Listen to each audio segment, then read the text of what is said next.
The only difference is, did you turn yourself into a person who's capable of appreciating the afterlife? So your afterlife is directly a consequence of the very things that you did in this world. The things that you built yourself into is what makes you capable of appreciating the afterlife in the next world. This is The Dilemmas on Screen, a Jewish perspective podcast, where we take ambiguous moral situations in fictional popular movies and TV shows and analyze them from a Torah lens. Rabbi Moshe Friedman, Rav Mo, thank you so much for joining us again on this podcast. Always great to be back, Ophir.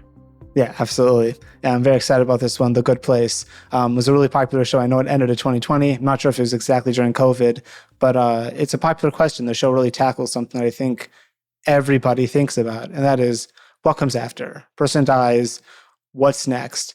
And I think it's pretty appropriate to discuss, well, what's the Jewish perspective on this one?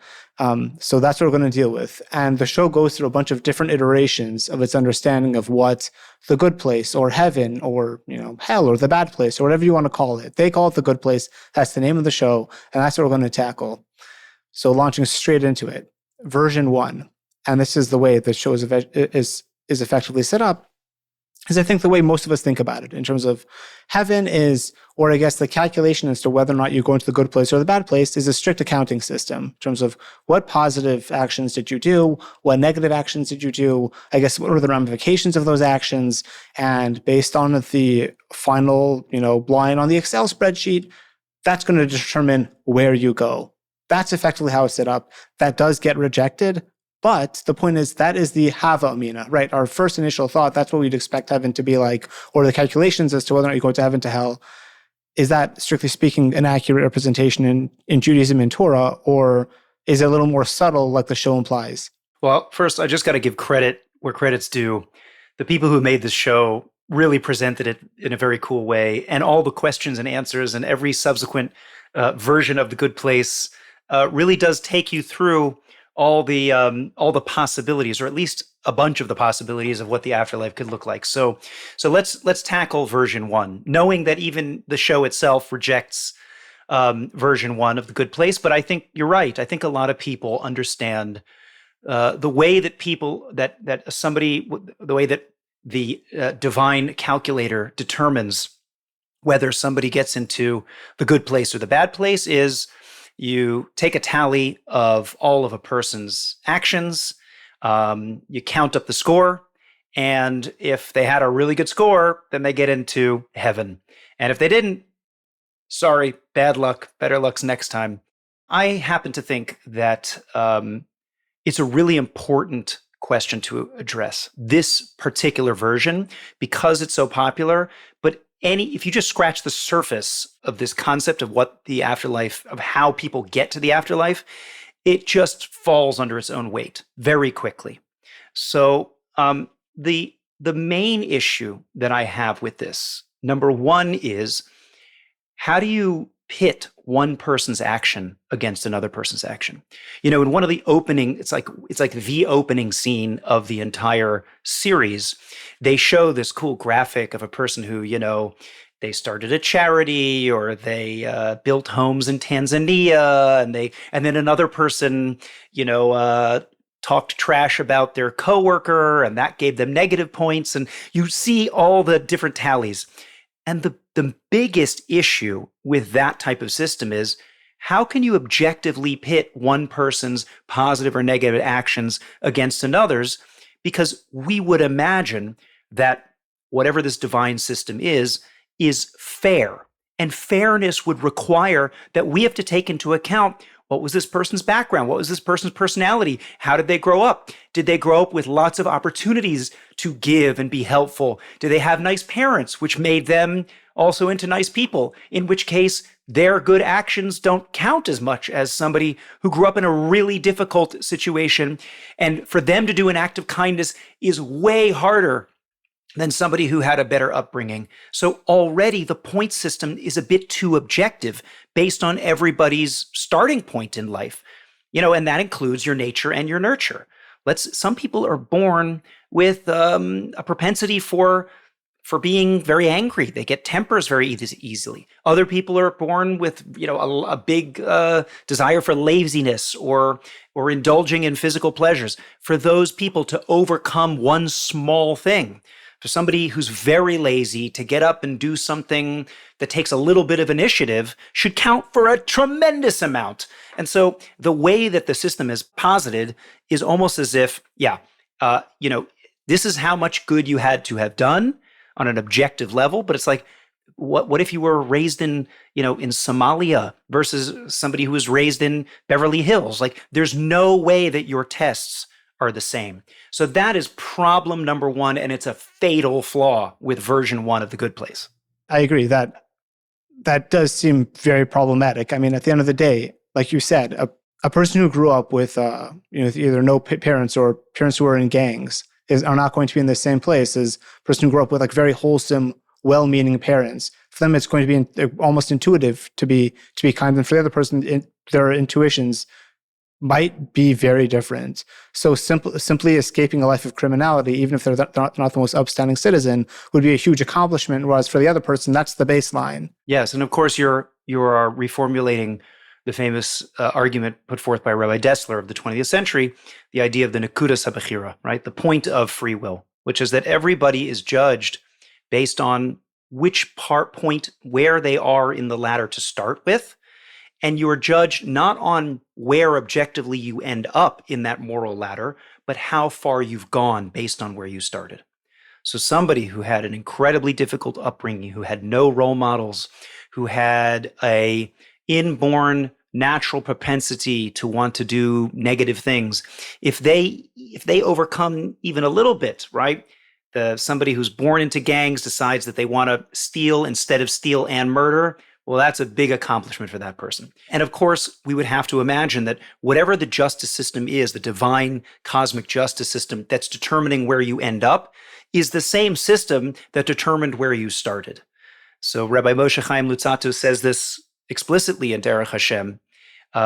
He says that we can't really understand why different people are given different tests in life. Some people born with a silver spoon in their mouths, other people born with tremendous hardships that they have to overcome.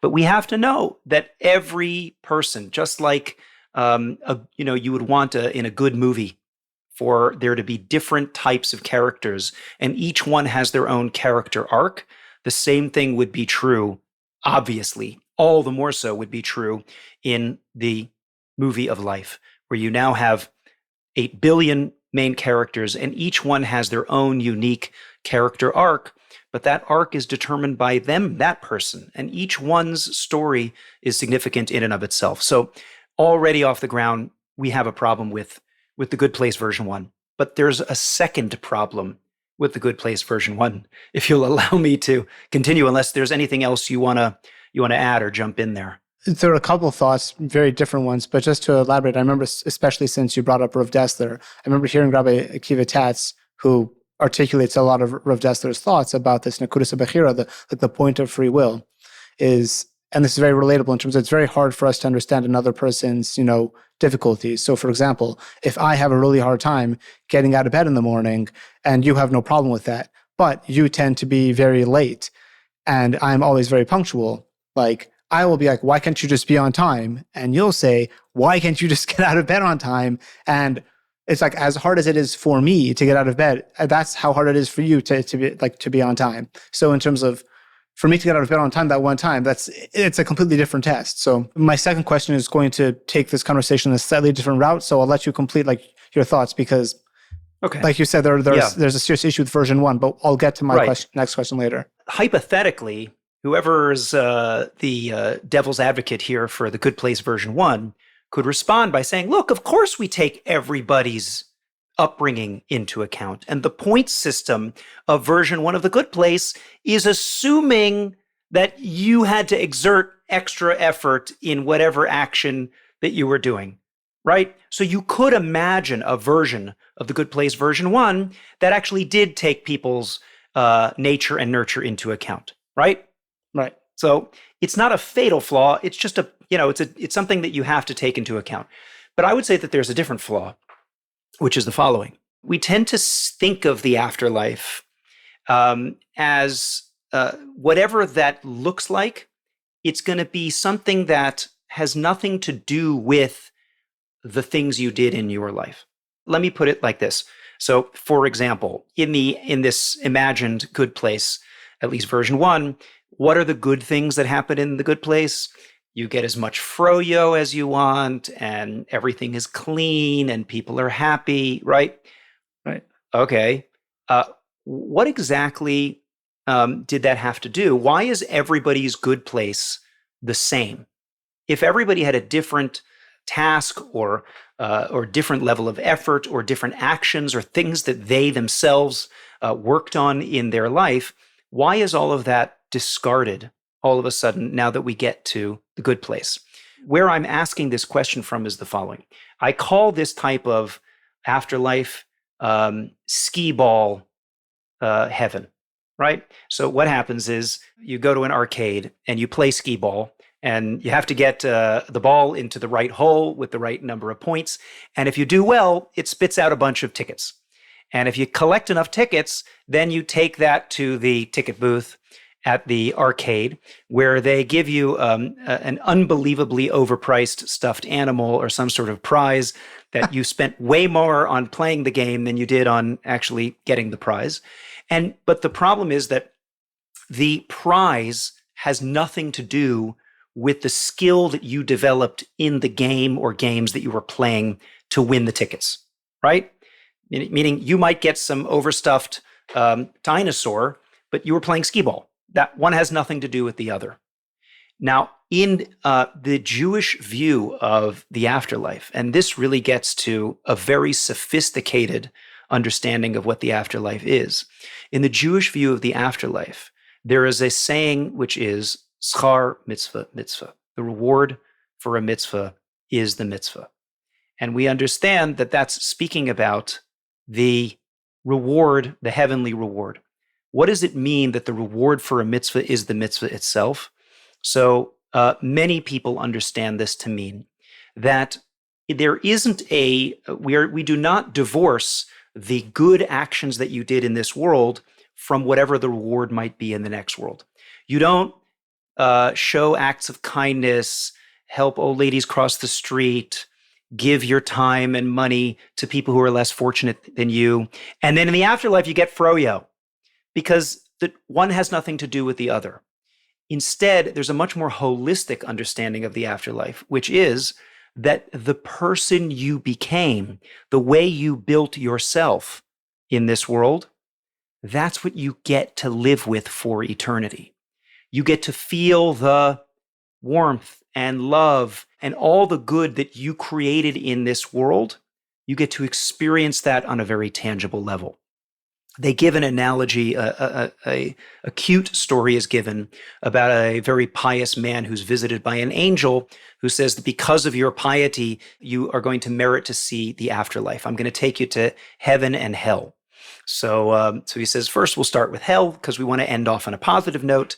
He takes he snaps his fingers, and he takes this righteous man to hell. And what does hell look like? Massive banquet hall, very long table, people sitting at either side of the table, and on the table are all the most delicious foods you could ever imagine, piled as high as you want, an endless supply of the greatest food in the world. The only problem is that the people sitting at the table have 4-foot-long forks instead of hands. So what are they doing? They are trying to stab the food with these forks, but because their arms are so long, they can't actually get the food into their mouths. And it is just, you can see the pain and the frustration on their faces. And this pious man thinks, wow, that is a pretty bad punishment. An eternity of this inability to feed yourself. The food is right there on the table and you can't do anything about it. He says, okay, let's see what heaven looks like. So the angel snaps his fingers, and all of a sudden they're transported to heaven. And what does heaven look like? Exactly the same situation, exactly the same place. Long banquet hall, people on either end, food piled high, and 4-foot-long forks instead of hands. The only difference is they're feeding each other. Right. They're feeding the person across the table. And the understanding of this concept of the afterlife is The afterlife is the same for both evil people and good people. The only difference is, did you turn yourself into a person who's capable of appreciating the afterlife? The afterlife should be a place of love, giving, unity, all of the things that we want to develop inside of ourselves. If we've worked for a lifetime on all of those qualities, we again get to the afterlife and we say, wow, this is amazing. This is the greatest place in the world because now I get to feel the love and the unity and the giving. And it's just the most amazing thing in the world, right? And add to that the fact that down here in this world, sometimes it's difficult to give. We feel the pain of not keeping the money for ourselves, even though we know it's the right thing to do. But we're working on ourselves because we know deep down inside that is the right thing to do. Now imagine if you never felt that pain. If you had no scruple, you had no problem whatsoever with giving, it just felt like the most natural, wonderful, amazing thing in the world to you. And you experienced all the pleasure of what it felt like to give and to receive and that unity and harmony without our temptations and our bodies and our egos getting in the way. That's what the afterlife looks like. So your afterlife is directly a consequence of the very things that you did in this world. The things that you built yourself into is what makes you capable of appreciating the afterlife and the next world. In that way, it's so beautiful because it's so holistic. The pleasure and joy you feel in the afterlife is directly related to whatever it is you did in this world to deserve it. And that is a much more beautiful, sensible, realistic way of understanding the afterlife than simply being transported from, okay, I did skee ball my whole life, and now I get to cash in all my tickets, and now I get some stuffed animal at the end. It's a ridiculous way of understanding the afterlife. And it's possible that maybe the people who ran the show knew that as well. But if we're attacking version one of The Good Place, that I think is probably the greatest criticism of looking at the afterlife that way. That's really powerful. And I actually I've never heard that analogy before.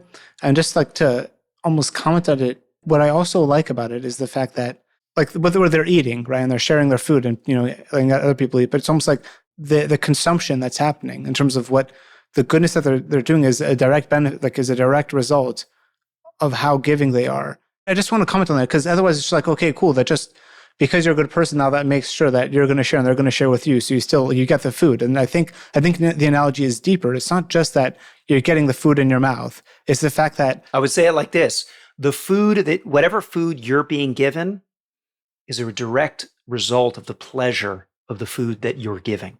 In other words, it's not that you get to go to heaven and now you get to enjoy the food, right? It's that you get to be a giver. And the other person on the other side of the table also gets to be a giver.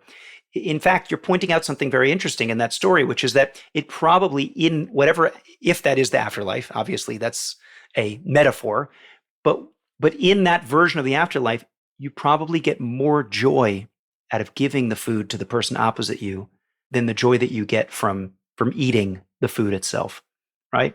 Right. In truth, the reason why you're eating the food in that case is simply to allow the other person to have the joy of being a giver as well. That really is a fascinating metaphor. I really like that. I can't believe, because I was thinking, how do we explain this metaphor? But that's excellent. I really like that. Yes, and of course the opposite is also true, right? Which is that if your entire life you pursued selfish interests, you never actualized your potential, you were only looking out for money and fame. So what happens when you get to a place where money is useless, fame is total imagination, and the only thing that you get to do is help people and give to people? It's the worst hell you could imagine, right?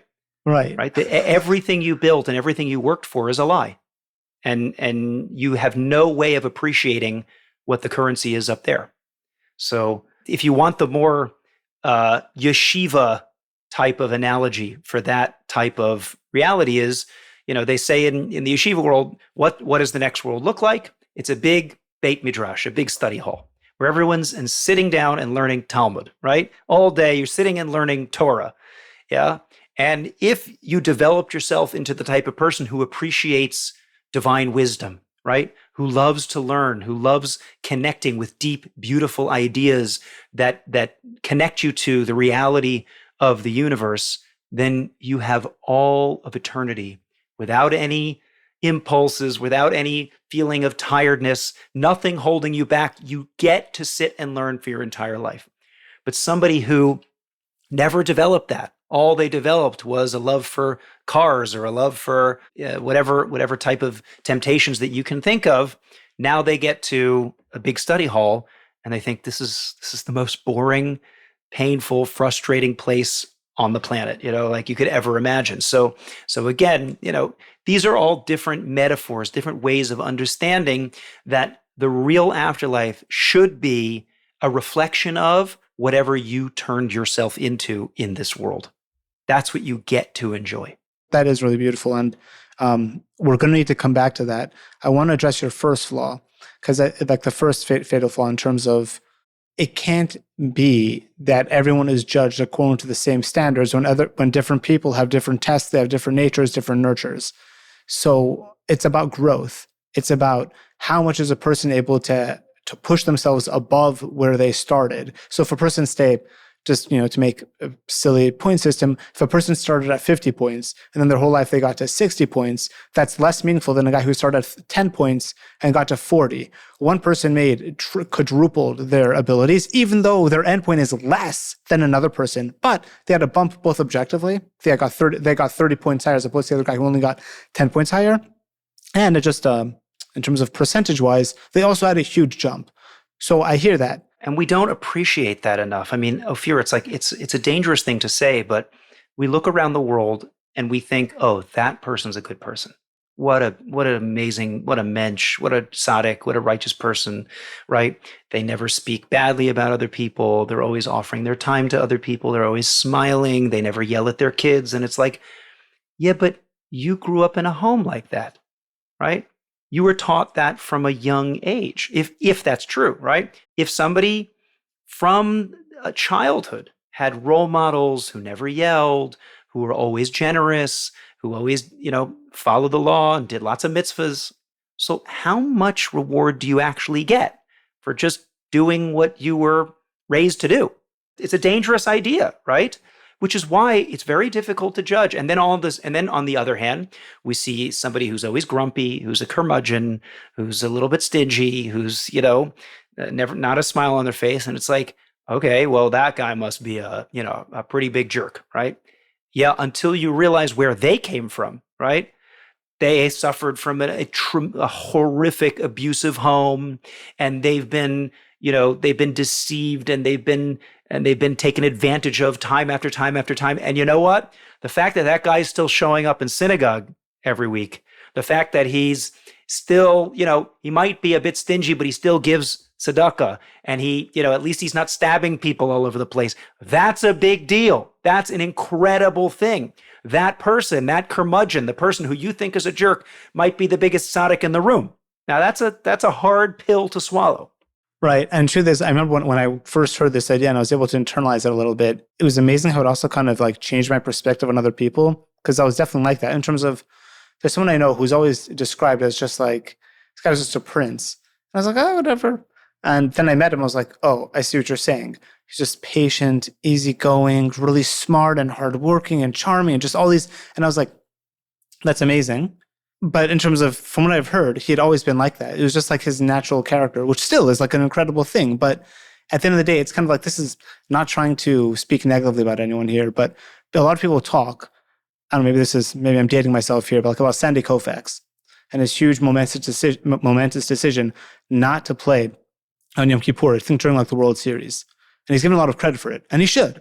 But what I don't like about it is when they asked him about it, he's like, yeah, it was just like, I just couldn't. It was almost like it was so obvious to him that he shouldn't do it. And I was like, that's good. But I like that example less because some people don't have that understanding. I almost would have preferred if he wrestled with the decision and it was really hard.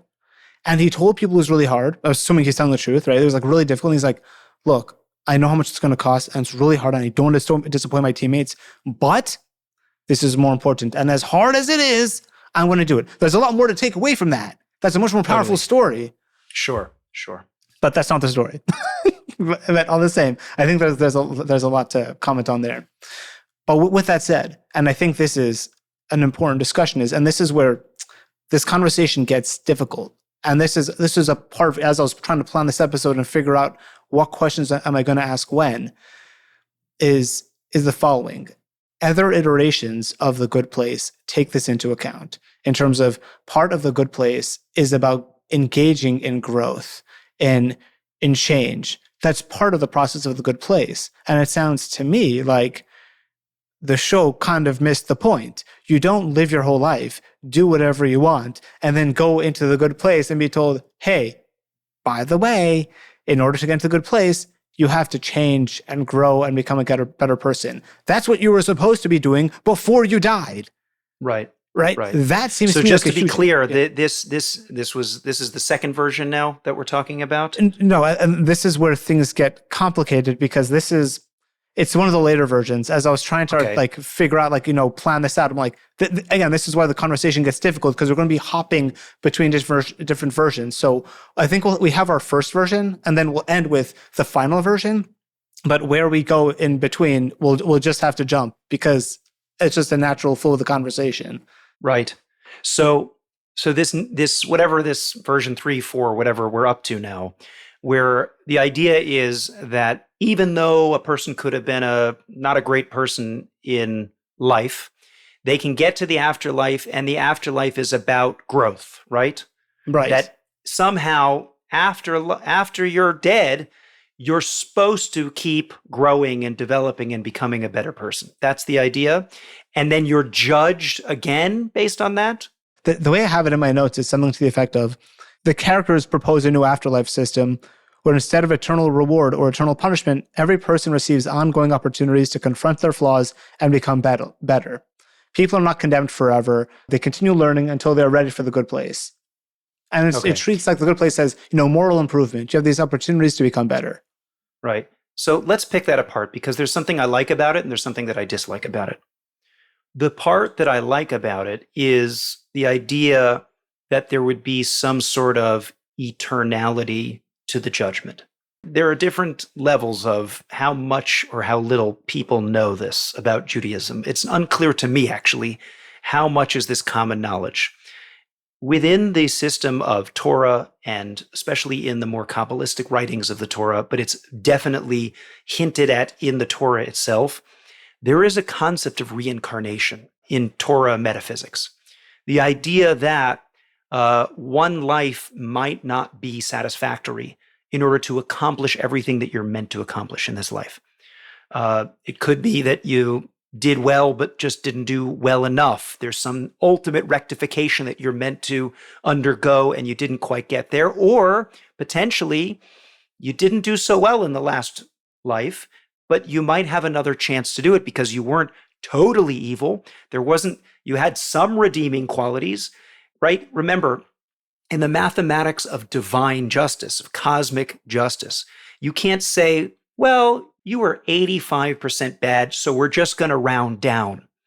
That would be unfair. That would be completely unjust because what do you do with the remaining 15%?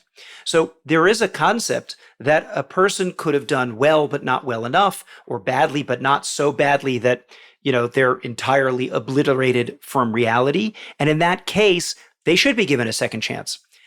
Now, the difference is, according to the Torah system, you are reborn. You go back into the world because there is, again, going back to Rabbi Moshe Chaim Luzzatto, who just says things with such clarity. He says there's two different realities. There's the reality of effort and there's the reality of reward. And the two are not the same. So this lifetime, or maybe multiple lifetimes, this world is the place of effort. It is the place of effort. The only place of striving and growth is in this world. Once a person is done, whatever that looks like, there is no more striving. There might be growth, but that's only whatever you left and planted in the world while you were alive. It could be that that's still paying off because you could have inspired other people to do great things. You could have taught other people. You could be, your children are carrying on your legacy. And anytime anybody does something that's directly or indirectly as a result of some of your actions. So you will achieve higher and higher levels of, spiritual strata, whatever that looks like in the afterlife. So there will be some sort of advancement, but that's not a result of your continued effort. There is no more effort in the afterlife. So I like the idea that a person should not be condemned after doing one life and doing kind of a lousy job, right? There is an idea that a person can be so utterly evil that they have no redeeming qualities, and that person basically has disconnected themselves from reality so completely that they cease to exist in the afterlife, because the afterlife is, let's call it, a place of truth. It's the place of ultimate truth. It's the reality. It's the real reality. Who were you really? Without hiding, behind fame or money or any of that stuff. Who were you really? In that case, if you were really nothing, if you really, really were nothing, then you just have no existence there. You have no existence. So in that case, yes, I understand there's something that's final and something that's eternal. But eventually, we have to get to a point where in this world, you might have had one life, you might have had multiple lives, but at the end, you're done. You're done. There is no more trying anymore. There has to be a system where a person is given a fair chance, and they could be given multiple fair chances, but at the end of the day, something gets locked in, and wherever you are, that's where you are. So I like the idea that people should be given more than one chance to build themselves. I don't like the idea that the afterlife is somehow a continued place of striving, because then what's the difference between this world and the next world? Right. This is why I suspect, as you become more familiar with Jewish thinking, like Louis Obvious, because when I saw that, I was like, that doesn't make sense. They literally just created this world in the next world. It's just the same world, but now you have the benefit of the clarity. You've just been told you have to grow and improve. And you're like, okay, fine. Now that I know that, I will. That's this world. That's what you're supposed to be doing. Yeah, it's just moving the goalpost. Exactly. That's to your point exactly, which is, if now because you're in the afterlife, that the whole point of life was to get to the afterlife, right? What's the test? Right. The reason why we even get reward, and this should be patently obvious to anybody who thinks about it for a minute, people get reward because they did something difficult. There's no other way to say it. I shouldn't deserve reward for putting my shoes on in the morning. I shouldn't deserve reward. I shouldn't deserve that much reward for not abandoning my kids in a gutter somewhere. It's like, that's something that should be obvious to most people, right? Most people, right? The difficulty is the fact that, number one, I don't experience all the reward right now. I don't get to feel the fruits of my labor right now. There's a delay, which means that it's more difficult for me to exert effort because I don't immediately feel the reward. And number two, there's a test because there's always room for doubt. Oh, maybe there's no afterlife. Maybe there's no cosmic justice system. So I have to constantly remind myself of the truth, which I think is more than just a question of belief. I think a person can logically come to the conclusion that there is an afterlife and that there is reward and punishment in the world to come. But it's still something that I have to constantly remind myself of. And if I let my impulses or my laziness or my ego get the better of me, then I can temporarily forget that. But in a world where everything's perfect and everything's great and you automatically get a froyo every time you do something good, then what's the reward? You know that you're going to get zapped by lightning if you do something bad, and you know that you're going to grow and go to a better good place if you do something right. That's just a rigged system. It's like too easy. It's too obvious. I don't get it. I don't know. I think part of also what bothered me about it was the fact that it was kind of like telling people, like, especially because it was like, it's effectively, the show is obviously created by other people, and it was effectively telling someone, what you're doing now is a freebie. You can do whatever you want, because in the next world, they'll just tell you that you need to grow, and that's where you could do it. It's like, sounds amazing. That sounds great to me. Like, I get to do whatever I want, whenever I want to do it. And then later on, once I die, that's something like, oh, by the way, you're supposed to grow, but you can do that right now. That is such a good point. Such a good point. I mean, if you think about the consequences, this is popular culture. People are watching this. And, I'm sure at least a handful, if not probably hundreds or thousands of people who were watching this show somehow got their theology from the good place, because the world, especially the Western world, there's a large percentage of people who are not, who don't associate with a particular religion, are not well versed in theology. And so they watch The Good Place and they're like, yeah, that makes sense. But why does it make sense? Because it's telling people what they want to hear, which is really there isn't reward and punishment in the world. And so even if you were a terrible person, don't worry, you're going to go to the same good place as everybody else because you'll just be able to grow over there. Right, exactly. It's like those good people, they'll just get there faster, but at the end of the day, it doesn't matter because you're still in the place where you get to grow at your own pace. And actually, as a negative corollary of that idea, in terms of it's letting bad people kind of just giving them effectively a carte blanche, what I also thought was interesting, and again, this is going back to the first version. Again, things get a little muddled because there are a lot of different issues that are kind of similar in theme. But one of the issues that is presented is, okay, so we know the main character is not such a good person. In terms of the whole plot of the show is the first episode, she's in the good place. And then towards the end of that first episode, you find out she's like, I don't belong here. It's actually like, I'm not a good person. You guys are really good people. And then at the end of the first season, we find out actually this is the bad place. Now we understand for the main character why she's in the bad place. We don't understand why these other people are in the bad place. And turns out that that's because even though like one of the people like raised like billions of dollars for a charity, which did a lot of good in the world. And they're like, oh, she's in the bad place because even though she did all this good stuff, she did it for personal recognition. She wanted to like be respected. That struck me as a really bizarre and unfair and just untrue to Jewish thought way of thinking. If a person did an enormous amount of good, even if they did for their own ego, not for the most noble motives, at the end of the day, it's kind of like, what would a homeless person, what would a person prefer? I have good, like you and I walk by, I'm like, wow, I really like you, but sorry, I'm not going to give you money, and I'm not, assuming I have, I'm not going to give you money, I'm not going to give you my food. And you pass by and you're like, look, I don't want to give him my sandwich. It's the only sandwich I have, but I know I'll get a reward for this, so here's my sandwich. I don't think the homeless person cares about my positive intentions and your maybe not so noble intentions. At the end of the day, he's hungry and he wants food or money or whatever, and you're the one who did the good action. I really didn't like that. But again, just because I like or dislike something doesn't necessarily mean it's true. But that struck me as untrue and unfair. Okay, so in truth, according to, let's say, Talmudic morality, it's more nuanced. It's a lot more nuanced. So, than what I'm saying or what the show is saying? Or both? It's more nuanced than what you're saying.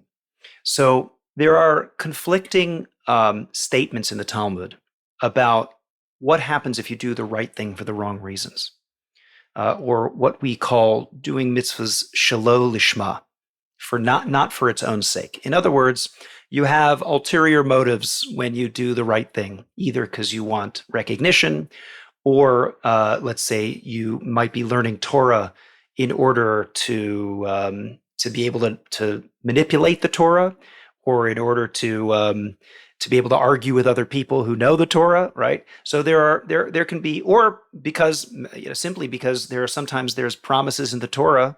Nachmanides says sometimes there are promises in the Torah that say if you do mitzvahs you'll get rich. If you do mitzvahs because you want to get rich, right? Then you'll get rich. So there are multiple different ways of understanding how to do mitzvahs for the wrong reasons. And in one place it says, if you do the mitzvah for the wrong reason, it's actually better that you had never been born. Better that you'd never been born. Wow. Okay? Right. That's one place. Another place, however, says, and I think this is probably something that more people are familiar with, is mitoch shelo lishma, bo lishma. Right? The statement is mitoch shelo lishma, bo lishma, which translates as through doing something for the wrong reasons, you'll end up doing something for the right reasons, which we can also probably understand, right? It's probably the plot of a lot of, feel-good Hollywood movies where some, curmudgeon, some rich person is put in a situation where he has to pretend to be a good guy. And then as he fakes being a good guy, he actually realizes he enjoys being a good guy and wants to be a good guy, right? And then he ends up actually becoming a good guy. So how do you square these two Talmudic statements. And there are a couple different ways of splitting it, different opinions. Essentially, what people say is it depends on how far you go. Where do you end up? Do you end up actually wanting to do things for the right reasons? In other words, I've had this situation myself. I find it incredibly personally difficult for me to give of my time. Yeah, I'm happy to give tzedakah, but when it comes to helping people out and taking an hour out of my day, it's just a personal test for me. It's hard for me. It's like, no, I could be doing more important things. I could be doing other things, right? So I have to really sometimes push myself to actually give of my time. So one time I remember I was being dragged along to a packing. We were going to pack care packages for homeless people and then go out on the streets of London and go deliver them on a particularly cold day. And I'm like, this is a waste of time. And, are we really helping people? And, I came up with all sorts of excuses in my head, but okay, I went along with it, right? So there we are making the tuna sandwiches and making the hot soup and, getting the blankets and the sleeping bags. And then we start going out and then we start talking to people, the people who are on the streets, and then we start giving to them. And there's this overwhelming feeling of good and positivity and connecting with people and seeing their faces when you give them a sleeping bag, you give them a hot cup of soup, so they probably haven't had a hot cup of anything in a very long time. And as I'm doing this, I'm like, I should be doing more of this. This is amazing, right? So in that case, I went along with it. I pushed myself to go because I knew it was the right thing. And the more I did it, the more I wanted to keep doing it, right? So that would be a great example of when you start doing things for the wrong reasons, you will hopefully taste what it feels like to do a good thing, to do a mitzvah. Sorry, if you don't mind me pushing back, what was the wrong reason? Why did you go? The wrong reason was because I was the rabbi and I had to do it and I had to show them, you can't be the rabbi and not show up to the packathon, right? It's like, okay, fine, I'll do it. But also, right, so it's doing it begrudgingly and doing it because, you want people to think you're the rabbi or whatever it is. You don't want to lose face in front of your students. But I ended up really, really enjoying the mitzvah. I really, really enjoyed it. Now, there are other people who do good things in the public purely for their own end. They know from the beginning that there's an angle.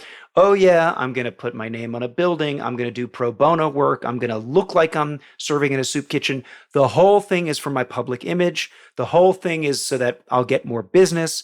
The whole thing is that I can one day become a politician and have more power. You name it.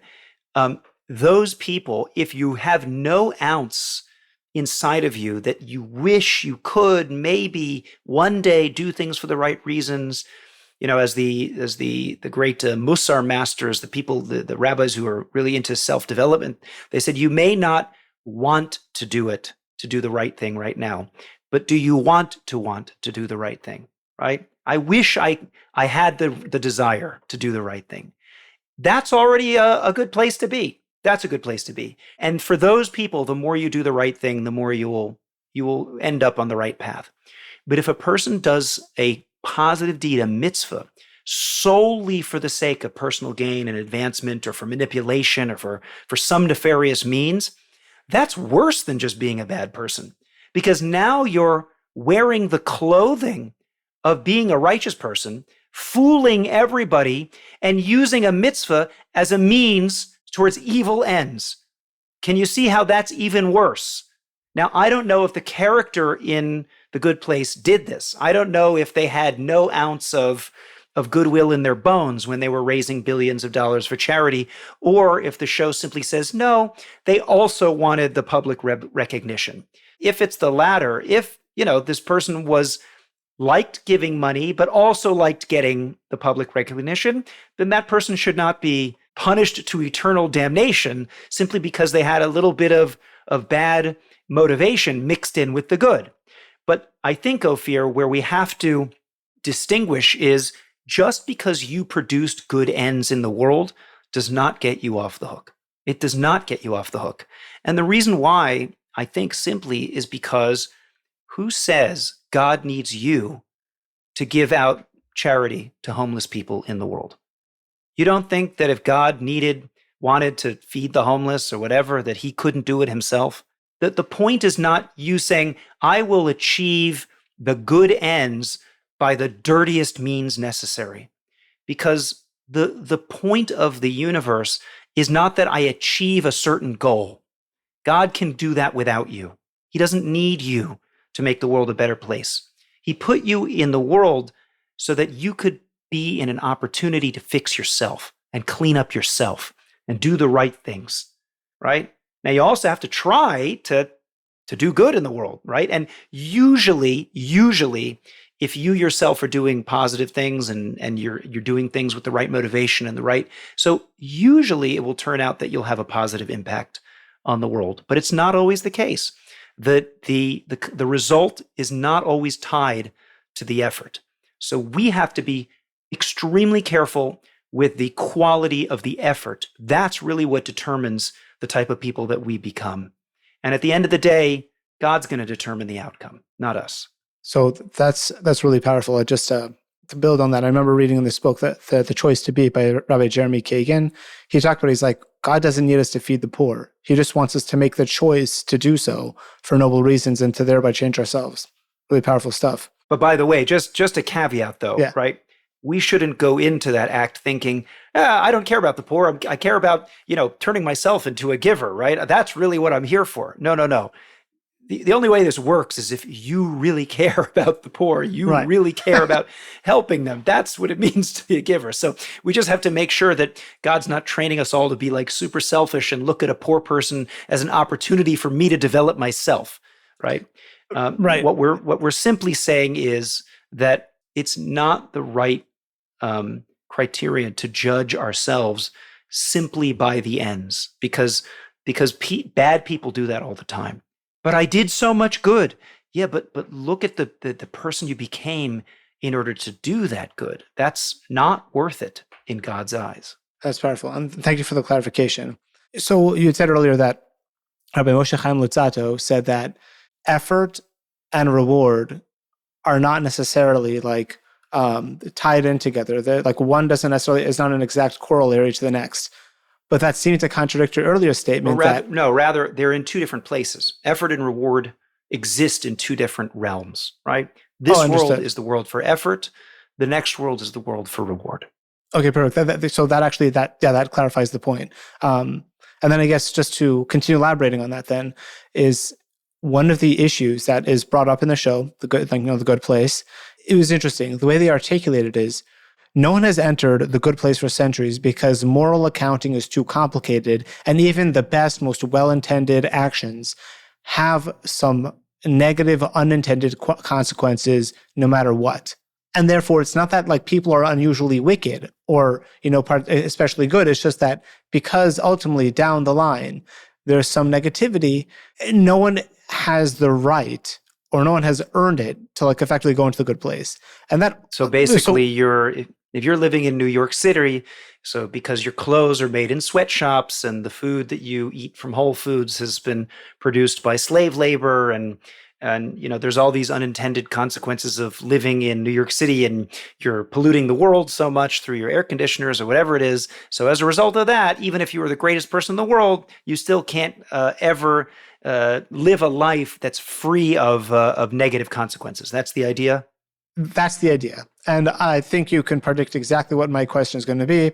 I'll ask it anyway. That seems absurd.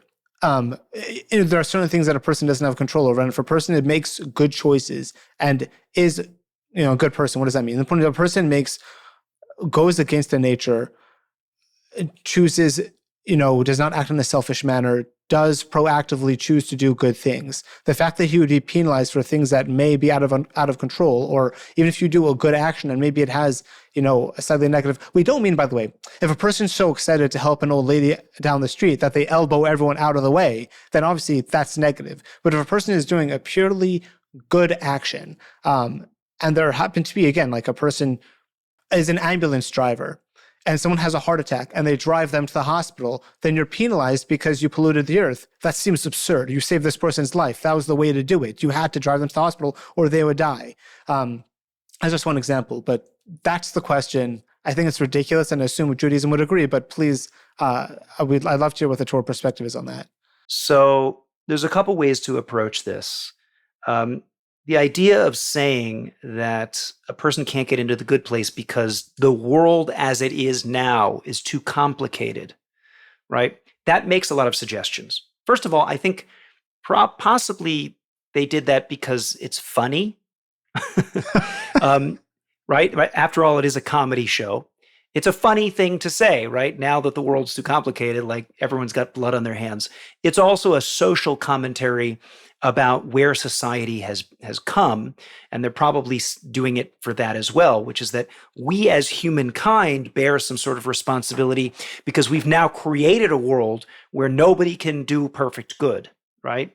Now, even if that's true, and I'm willing to give them that point, that there is some grain of truth to that idea that our lives are now so complicated and that we depend so much on so many supply chains that we are probably inadvertently doing some damage somewhere down the road purely based on the food we buy, the clothes we wear, the cars we drive, right? That's not so crazy to imagine. However, what is crazy to imagine is that, first of all, that I would get penalized simply based on the era in which I was born. That means that it's a luck of the draw, that I wasn't born 1,000 years ago when everything was simpler and then people could have gone into the good place. But now that I'm born in 21st century America, so now I get punished for that. That's a ridiculous thing. That's number one.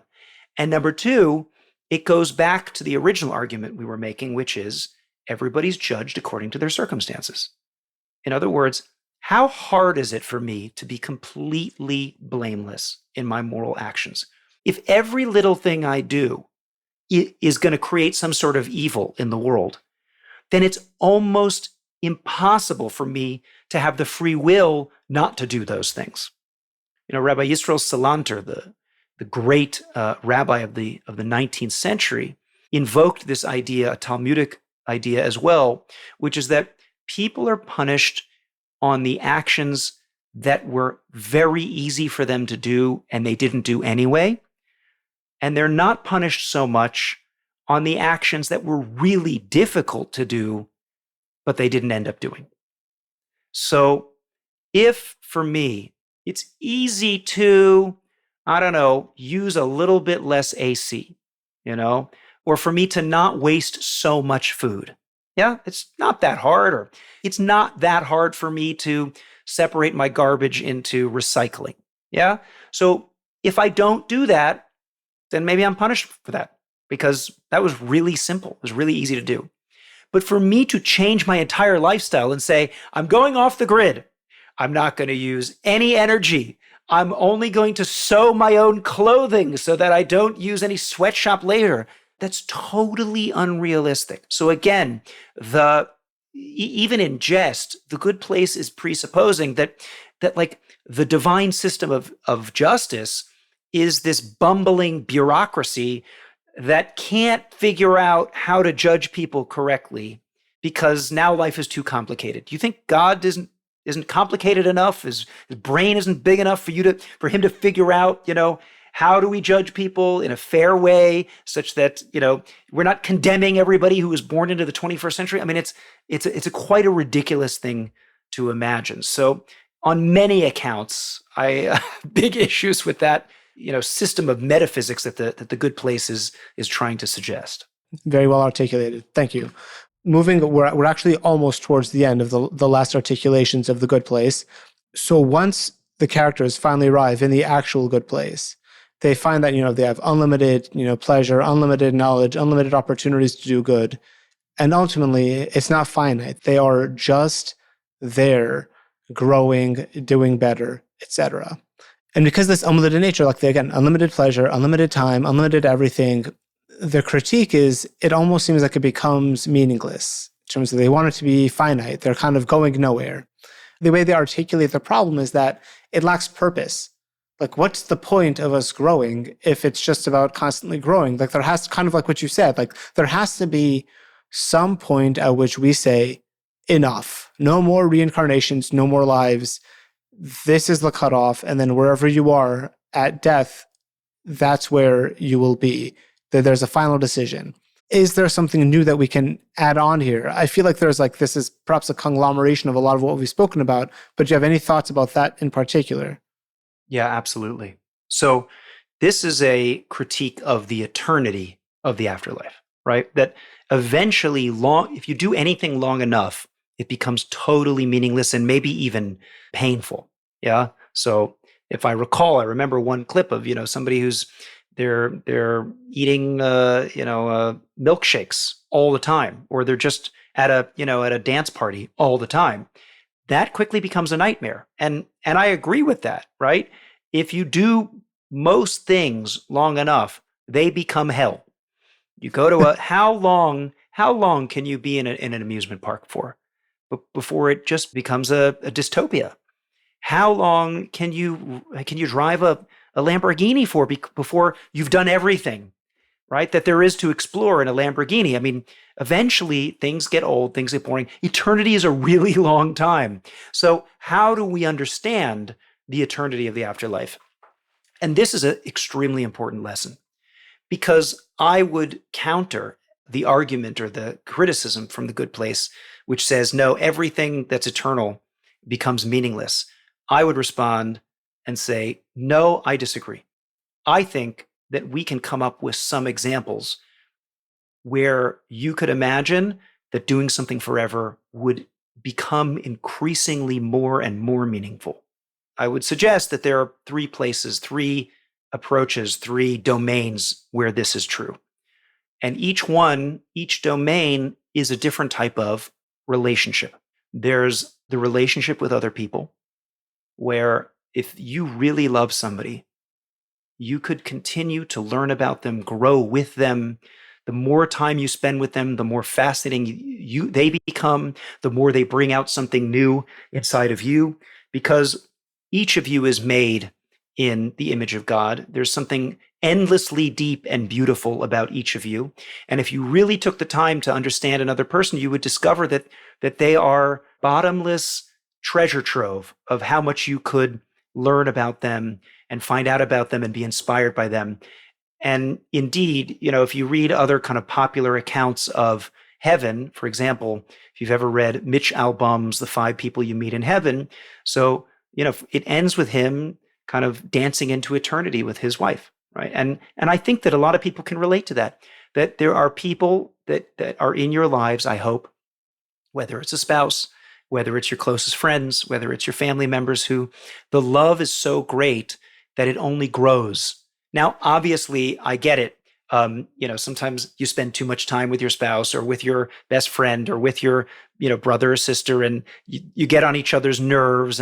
But imagine that, remember, there's no ego, there's no impulses, there's no selfishness in the afterlife. So imagine if you took away all of those, the short temper, and the fact that, that you have this, bête noire, this little, this thing that bothers you about the other person. Imagine you didn't have that. So now every minute you spend with them is a more beautiful, more amazing, deeper, more exciting, better conversation, all of those things. So you can very easily imagine situations where eternity can get better over time. The other two domains would be investing in yourself, right? And that's learning wisdom, learning Torah, learning beautiful things. The more you develop yourself, the more you work on yourself. Remember, we said one iteration of understanding the world to come is whatever amount of wisdom you strove for and learned and tried to learn in your lifetime, you will get the opportunity to keep doing that, right? And you'll just bask in the glory of anytime, if you really have a taste for learning beautiful ideas, learning Torah, that it's just, you spend more time on an idea, more time on a story in the Torah or a section of the Talmud, and it gets better and better and better each time you learn it. So imagine you can just keep doing that endlessly, infinitely, with wisdom that is infinitely deep. So then, again, that's an eternity that just keeps getting better. And of course, the last domain where this is true is our connection with God, which of course is the foundation of all of this.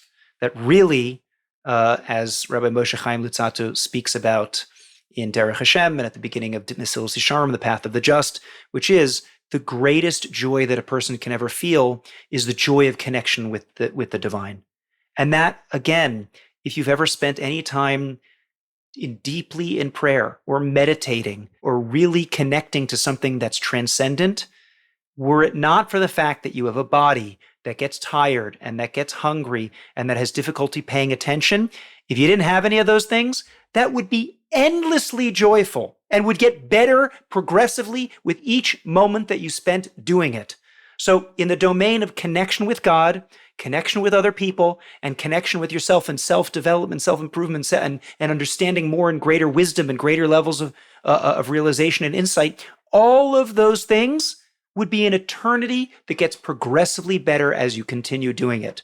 So the reason why The Good Place had this critique of eternity, which is that everything gets boring, is because they're focusing on the wrong things. Yeah, froyo gets boring after a while.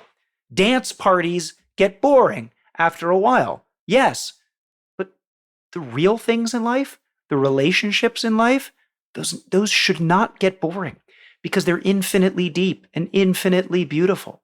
So the more time we spend in this world appreciating those things, the more we are preparing ourselves for the world to come, for an afterlife of appreciating the things that get better with age, that get better as we spend more time investing in them. And that says a lot about how we should be living our own lives. Because I guarantee you, the more time you spend on those three things, the better this world will be for you. And all the more so, the better the next world will be. Also, to clarify that, I think the issue with the way The Good Place articulated this, that it becomes meaningless, what's the purpose, is again, because they've kind of jumbled up where these things happen. If you see eternity as where you grow and change and become better, then yeah, there has to be some kind of cutoff. That's this world. That's the whole point. You grow and you change and become better here, and then you die, and then that, the results of the reward for all of your efforts is paid out in eternity. And of course, that's amazing. It's not because you're getting froyo, right? It's because you're effectively, you're living in the reality that you created.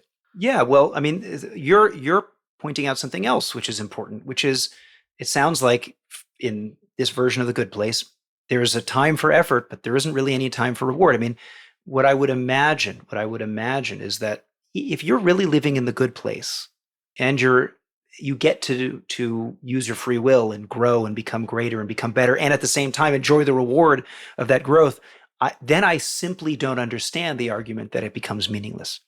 What do you mean it becomes meaningless? Like when we talk about goals, right? We have a journey and a destination, right? Aren't there things where the journey is the destination? Isn't that what a relationship is? Isn't that what the truest joys in life are, where we're simply happy to be doing what we're doing, not because it accomplishes something, not because it gets us somewhere, but because the act itself is deeply meaningful and self-evident to be enjoyable and something worthwhile. So this is a very profound idea that some of the deeper commentaries suggest that one of the characteristics of this world is that there's actually a separation of something called process and destination. That down here, you can't have the process and the destination be the same thing. As we've said before, you cannot taste the fruits of your labor as you're laboring, as you're in the process of laboring. No matter how much you say that you enjoy working out's really hard, and then afterwards you feel good about it, right? Or writing an essay, or writing a book, or working on a project for to develop a product, a new business. These things are really, really hard, and they're painful, and only later do you get to taste the reward. In the afterlife, these things are exactly the same. The journey is the destination. They are the same thing. So I struggle to understand the complaint that there would be something that feels meaningless because we're always on a journey. You have lost the whole concept of what the next world feels like and looks like. And I think maybe we're meant to suspend our disbelief, because ultimately we need to have characters that we can relate to, because it's a TV show. So these people have to kind of be just humans that look like they're in this world, but just transplanted to a world where the rules don't apply or something like that. Because if you really wanted to take a snapshot of what the next world would look like, it would be people in utter bliss and transcendence all the time. They would be ecstatically enjoying everything that they were doing, right? And growing in that joy constantly. So that doesn't make for very good television. So I understand the plot device in terms of a TV show, but it's important for us as critical thinkers to recognize where exactly they went wrong with that criticism. And the answer is you're still dividing process and destination. So for you, there's something that looks like I'm growing, but there's no point. In the real afterlife, you can't even say that same sentence. It doesn't even make sense. Interesting. And then to move on to, I guess, as a result of their articulation of this problem, we get to the final version and the way they kind of, where they land. This is where things get interesting. So the final articulation of the good place, what the characters land on is you effectively have, or each character has, unlimited time to keep growing. They have limited time that they need to learn, to grow, to enjoy paradise, etc. But then once they're ready, once they feel complete, they're like, I've, actualized my potential. I'm happy where I am. This is good where I am. This is good stuff. They get to kind of move through this doorway and then kind of like cease existing. It's not clear to me if they just kind of like literally cease existing, they just get like kind of wiped out of existence, or if they kind of like draw back into the structure of the universe. The way that is articulated by Chidi, I think it's like Chidi, and this apparently is a Buddhist concept, is it's like a wave in terms of the wave goes out and then it gets drawn back into the ocean. Just to quote it, in the finale, Chidi uses a Buddhist-inspired metaphor. A wave rises from the ocean, exists for a time, and then returns to the ocean. Which to me, the implication is that the self is not annihilated in a violent or tragic sense, but it just kind of blends back into the universe. So perhaps the person as an individual ceases to exist, but they kind of blend into, again, blend back into the universe. That kind of seems maybe like a flavor of what you were just saying, that like, it's not about process and destination. You kind of fuse back in, and that's the joy that you have. But like, I guess, do you still exist as an individual in the next world? How do we relate to this articulation? Right. So again, there is a grain of truth in this conception, which is that certainly the way we perceive ourselves now as purely independent beings who can think about God or believe in God or choose not to believe in God, that's obviously not going to be the case. If we're talking about the afterlife where the mask is pulled off and the true reality of existence becomes apparent, then it becomes very hard for us to even comprehend that I have some independent existence from God, because the true nature of reality is that everything's a unity, and that somehow I am able to access that version of reality in the next world. That I somehow am clearly aware that I am part of a greater unity. That for sure is true. However, we come upon a very difficult theological problem if we say that everybody just kind of rejoins the ocean like a wave in the ocean.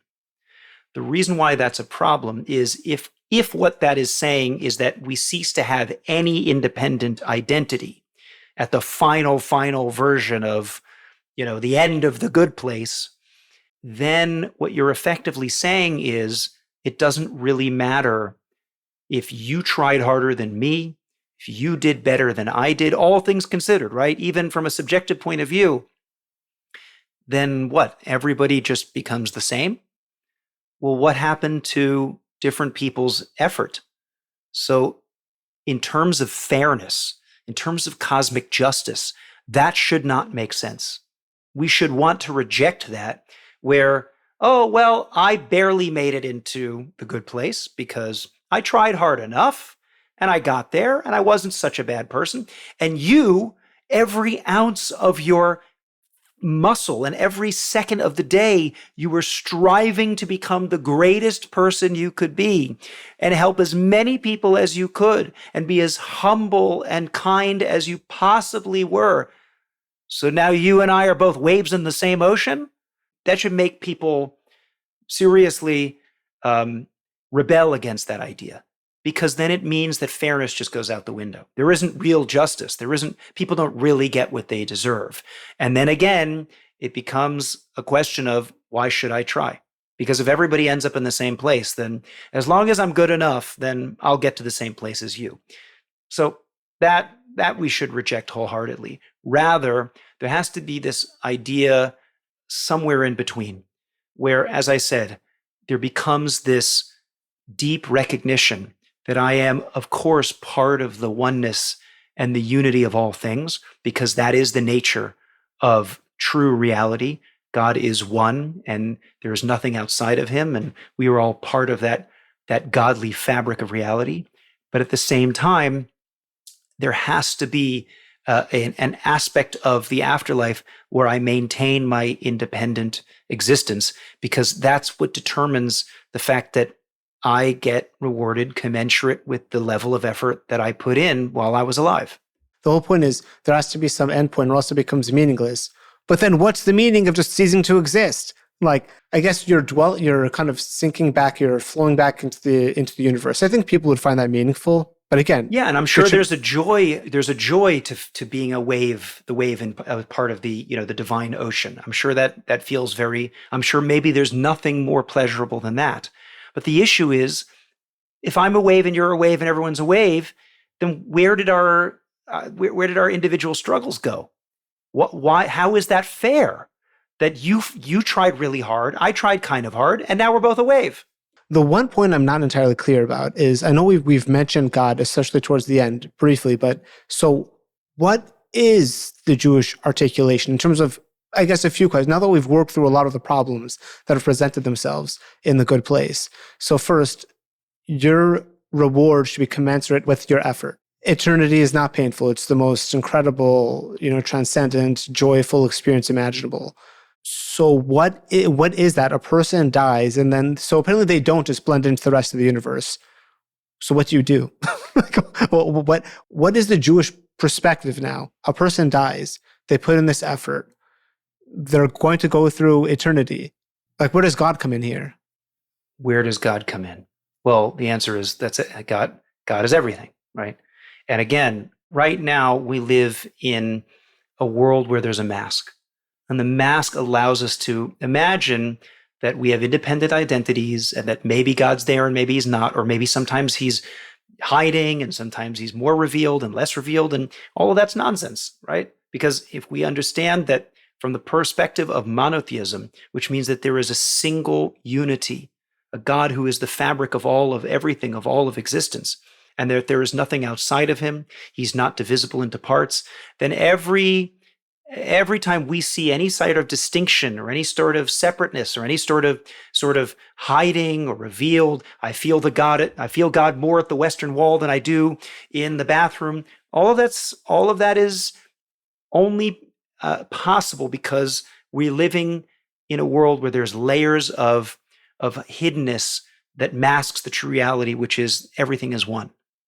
However, we never get back to the state of the reality, if we could even, which it's impossible to imagine before the existence of anything besides God. There, it's total oneness, total unity. We don't really have a concept of what that looks like. Before the existence of God or before the existence of the world? No, before the existence of the universe. Before the existence of the universe. So there's just God. There's unity, and it's oneness, and that's what it is. And it's a simple oneness, and it's a oneness that doesn't change, that doesn't grow because it's already perfect. We can't really have a concept of what that looks like.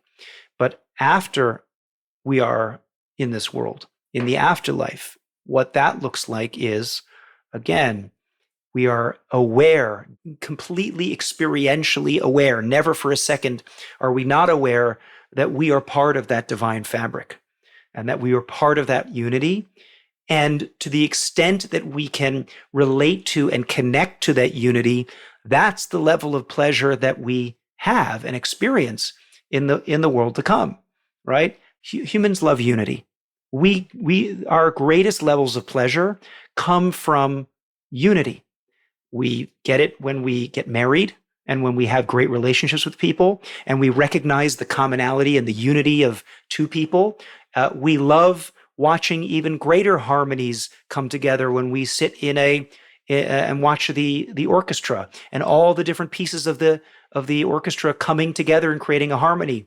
We like it when we solve a Sudoku puzzle and we see all the different pieces filled in and we see, oh, the unity, right? We love it when we watch a murder mystery and we see, oh, all the clues come together and there's unity.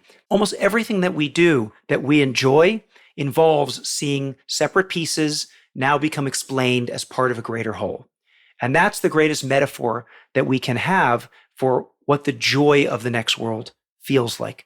It's the unending discovery of greater and higher levels of unity, how we fit into the great scheme of life and the divine, and how we were somehow uniquely part of that story, and that our story mattered and meant something to God, who is with us living that story as part of the unfolding of history. So that's our concept of the afterlife.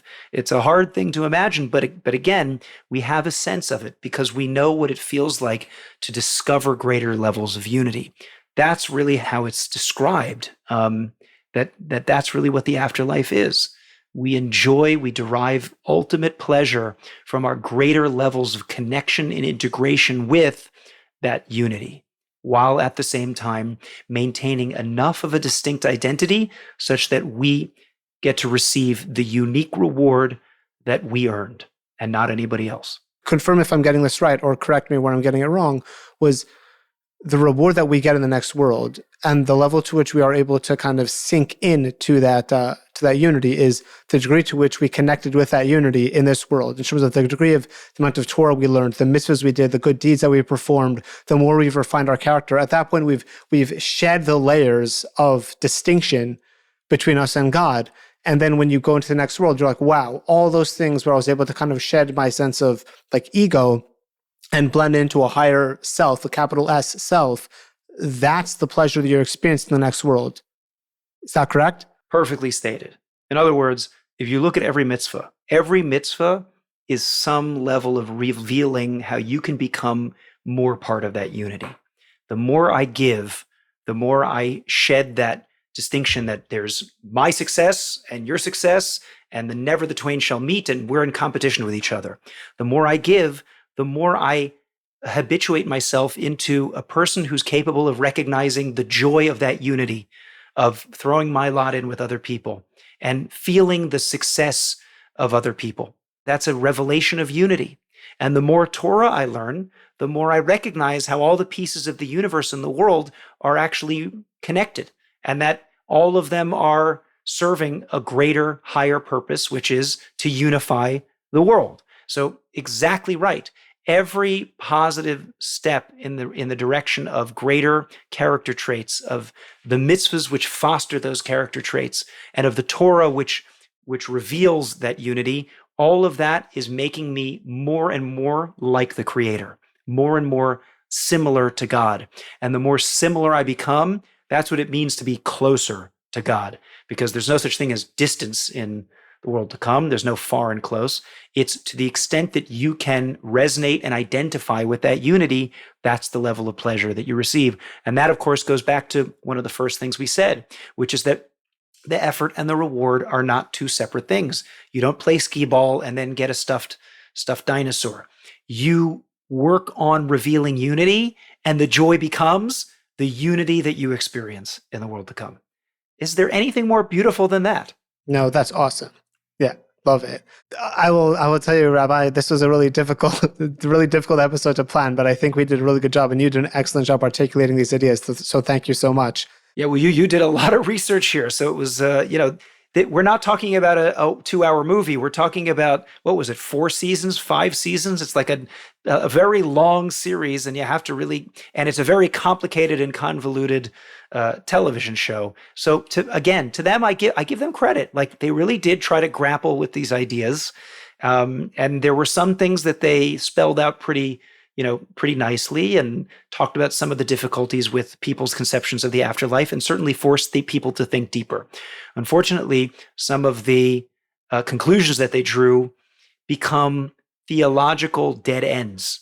because they just raise more problems than they try to solve. And so that's why I think it was really, really worthwhile to systematically analyze what they got wrong so that we can make sure that our conception of where we're heading is the right one. Because ultimately, if we're aiming for the right place, then that will ultimately help us to determine what we should be focusing on in this world. That's very well said. I guess with that, are there any questions or ideas or questions that I should have asked that I did not? Any ideas that you would like to articulate that we felt like we did not get fleshed out enough? Yeah, look, I mean, I think there was one more thing to point out, which is that if I'm not mistaken, when they were in the original good place and then they realized it was the bad place, there was something actually very nice about that, which is that the reason why they started realizing it was the bad place is because they were not enjoying themselves in the supposed good place. And their own faults and flaws and foibles were what were creating their unhappiness. And that, I thought, was a very accurate description of what the Jewish conception of hell might be. In other words, in the same vein that you get rewarded based on whatever you turn yourself into in this world, the same thing is the pain, whatever pain you feel in the next world, is simply because all of your negative decisions are laid bare and you have to live with them and you have to fully experience them. Now, the only difference is that we understand hell, or I guess it's called Gehenna. We understand it as a temporary healing process, an ability for a person who mostly did good in their lives, but had certain flaws that they still have to live with that they didn't actually fix. It's a whole complicated process about when you get reincarnated and when you just go to Gehenna. And we won't get into that right now, but the idea of Gehenna is simply that a person can be faced with the ultimate pain of the things that they did wrong or the things that they did not fix, or having to live with that regret. And the pain of that regret is actually what sheds a lot of those flaws in Gehenna and allows them to burn off whatever final negative flaws that they had, which prepares them then to go into our version of the good place. So we don't have an eternal damnation, but we do have an idea that the bad place would probably look a lot more like that. Instead of, being poked by devils with pitchforks, instead it's you have to live with yourself. And that can be an unbelievably painful thing to experience. But the pain itself is what allows us to ultimately heal from that and shed those flaws. So I think that's also worth mentioning. Yeah, no, I'm actually glad you brought that up. I can't believe I didn't address the fact that, we what does the bad place look like in Judaism? And actually just one, mashal, one analogy I heard that I thought was more than a little bit scary. There's this really famous viral clip that came out, it's probably all like 10 years ago, it was this judge who recognized her old classmate from middle school. Have you seen this? Anyway, so what happened was, so was this judge who, there's this defendant who looks, very angry and he's about to be sentenced. And then the judge is like, hey, if I can just ask, did you go to, so-and-so middle school? And you see the guy's face, like, they're like, oh my gosh, like they recognize each other. They used to be classmates. And then you see his face just falls. And he's like, oh my gosh. And you just see the level of shame on his face. And I remember this is like a Rosh Hashanah vort by one of the rabbis, Machon Yaakov, and he's like, that is a pretty good analogy of what's going to happen in the next world in terms of there was this guy who was a good student and a good kid, and I was faced with this judge who made really good decisions. And in fact, the idea is you could have been like this. You could have made good choices and been a much more upstanding citizen. But here you are, you had drug problems, you made all these terrible decisions, and now you're just faced with what that looks like. And I like that it kind of mirrors, the reward and the joy of the next world is you living with your decisions. The pain of the next world is you living with your decisions. Yes. And of course, we can add yet one more dimension to that, which is it's not just the pain of having let yourself down, it's the pain of having let God down. I mean, if we really could imagine, you're a person who has, let's say, been totally ungrateful for the opportunities that have been given to you. You don't repay those kindnesses, and you are flippant about God, and say, what has he done for me lately? And then all of a sudden, you go to the world of truth, and then God lays bare to you, like, I was loving you the entire time. I was pouring my heart for you and giving you so much of my love and my attention and my care. And how did you treat me? Like, how does a person feel when they realize that they've been stabbing the person who loves them the most in the back? I mean, there might not be any greater embarrassment and humiliation than that. And that's really bad. So, I mean, not that we need more opportunities to think about how bad things are and how bad we are, but it is worth thinking about that. Again, it's living with our decisions, both in terms of letting ourselves down, letting the people who love us the most down. There is nothing more painful than that. That's powerful stuff. And I guess just we've been trying to kind of sum up this. I know we've been speaking at length about these ideas. Could you think you could just give like a 2-minute summary of the broad strokes or the bullet points of what we've spoken about? Yeah. So number one, we have to really update our conception of the afterlife. It is simply not a point system. There's so many problems with it. Number one, point systems are too objective. They don't take into account the fact that everybody has different backgrounds, different challenges. Some things are easy for some people and very difficult for other people. And so there's no way we can be judged by the same standard. Issue number two is that we would hope that the afterlife is somehow a reflection of whatever good we did in this world, that there's something a lot more holistic about the idea that we became better people, and the joy of the afterlife is the fact that we became those people.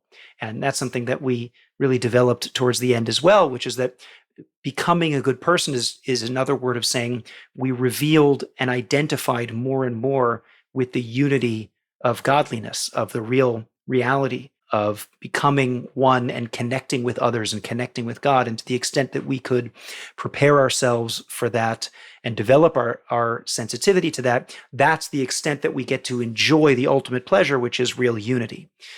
Some of the other things that we developed is it's a ridiculous statement to say that that an endless afterlife eventually becomes meaningless, because that's disregarding two things. Number one, that there are things that we could enjoy forever and would get better as we develop them more.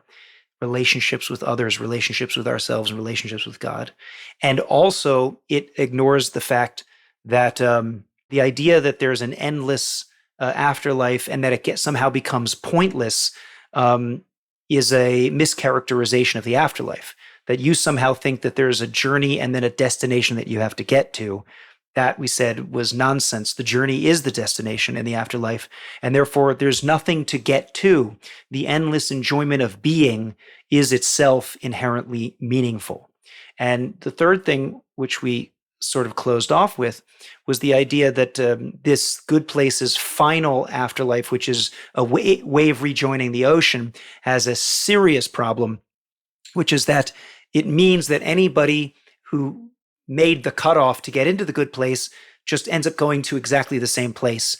And that totally flattens the curve. It means that somebody who worked incredibly hard to become the best version of themselves and somebody who worked reasonably hard to become a good version of themselves, they both end up in the same afterlife. And that's something that our logic and our reason should reject wholeheartedly. So I think those were some of the biggest theological points that we made throughout this conversation. I think this was great.